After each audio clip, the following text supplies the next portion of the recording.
She never worked and lived to be 122 years old. The secrets of the oldest person on the planet. Jeanne Calment was born in the year when the penultimate emperor of China ascended the throne. The first indoor hockey match was held in Canada, and Alexander Bell made the first sketch of the telephone. A French woman dined with Intel and introduced the Pentium II. Bill Clinton became president of the United States for the second time, and the supercomputer defeated the character spiral in chess for the first time. She lived for over 122 years, officially becoming the oldest person on the planet with documented and verified age.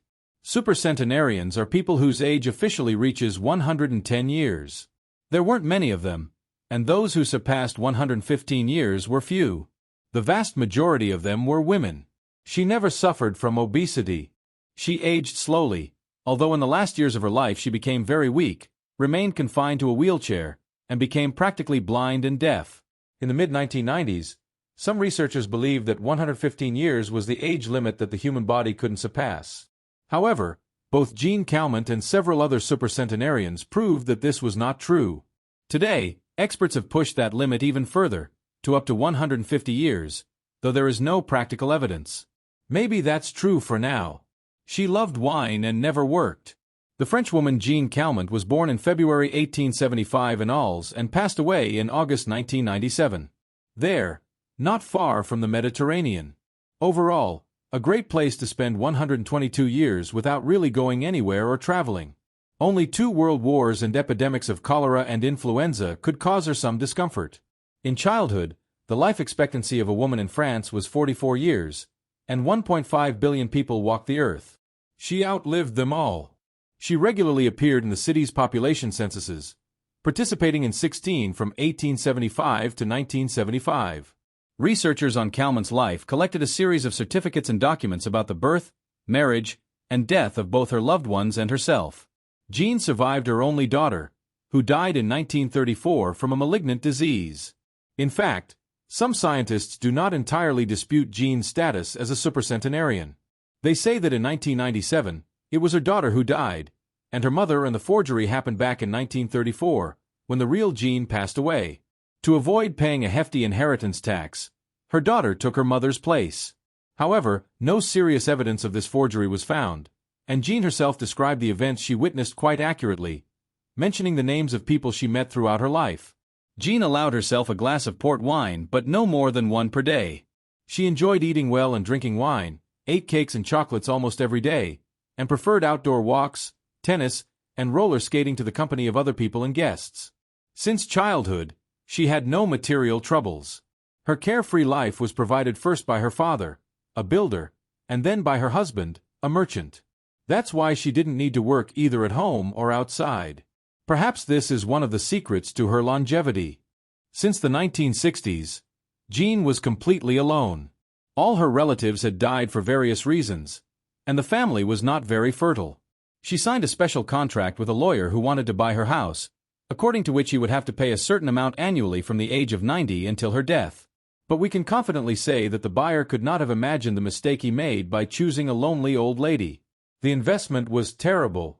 He himself died 2 years before Jeanne Calment, having paid twice as much for the house, almost $200,000, but never moved into it. Jeanne was sent to a nursing home at the age of 110. She almost died there. During a harsh winter, the heater's water froze. The elderly lady decided to melt it with a candle placed on the table and accidentally set the insulation material on fire at the nursing home. She had a well-established routine: prayers, gymnastics, and classical music on the welcome player. 5 years later, she broke her hip while climbing the stairs. Jeanne survived the surgery and, 2 years later, overcame the flu, which was supposed to have killed her. Each year, she became more famous. We were really excited, like an Egyptologist who, while walking through the unexplored labyrinths of the pyramids, discovers an unknown room full of treasures. The authors of the book 120 Years of Jeanne reveal that she never suffered from any serious chronic diseases. The oldest woman on the planet passed away in the summer of 1997. Theoretically, human life expectancy has no limits. In mid-September, headlines with this concept appeared in many reputable media outlets. In theory, there is no difference between theory and practice, but in practice there is.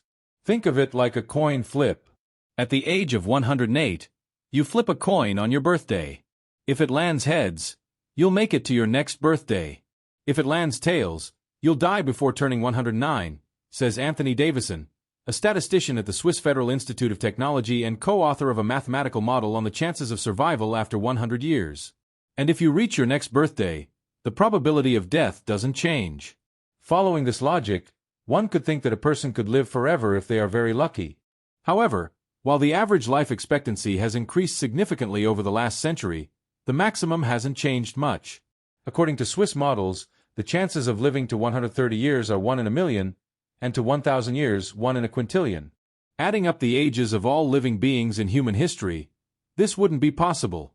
Biologists are not as optimistic as mathematicians. They estimate the probability of living as long as possible based on the stability of the body, its ability to return to normal functioning after eating. Over time, this stability decreases. It becomes easier for diseases to break through the protection, and even a supercentenarian could die from a slight malaise. A group of scientists has set a clearer limit for human life: 150 years. Longitudinal analysis of blood droplets revealed a progressive loss of vitality and predicted the limit of human life expectancy. Tolerance is an internal biological property that, according to scientists, disappears between 121 and 150 years. It's difficult to get close to such a limit, and it's necessary not just to live longer but to live healthier for longer. If you were inspired by this story and want to learn more about health and beauty, be sure to subscribe to our YouTube channel.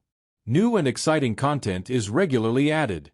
You'll have access to a rich source of knowledge and information that will help you lead a healthier and fuller life. So don't waste time.